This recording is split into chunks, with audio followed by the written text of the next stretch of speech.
Billy is somebody with a long time alcohol addiction, and it's really done tremendous damage to himself, to his health, to his family, to his life, and hasn't been able to hold a job, hasn't been able to maintain housing, but he's just a good and decent person underneath. You know, he's rough and tough on the exterior, and he's got this kind of condition that he's been struggling with. But he's also somebody who routinely finds himself drunk in public, routinely finds himself violating loitering laws, vagrancy laws, etc. For about over a 5-year period, we counted up, he had been arrested about 700 times. We needed a solution to homelessness in Charlottesville. And we started looking around at different models and decided that what we really needed was permanent supportive housing. And worked with Virginia Supportive Housing.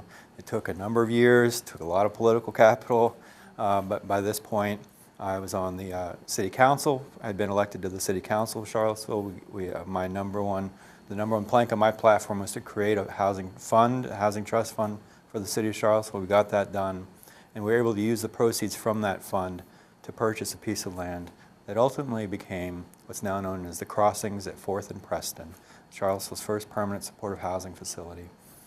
Billy was one of the very first residents who signed up, and again, it was a little bit of a negotiation to get him to apply, but he did apply.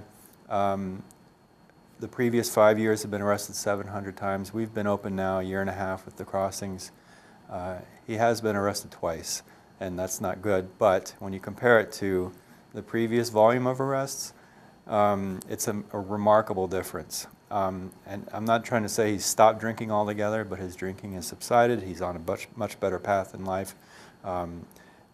Being in the Crossings has not only improved his quality of life dramatically, but it's saved our community a lot of money, because every time you have to process somebody, book somebody, jail somebody, it costs a lot of money. And add to that all the other costs that go with keeping people homeless.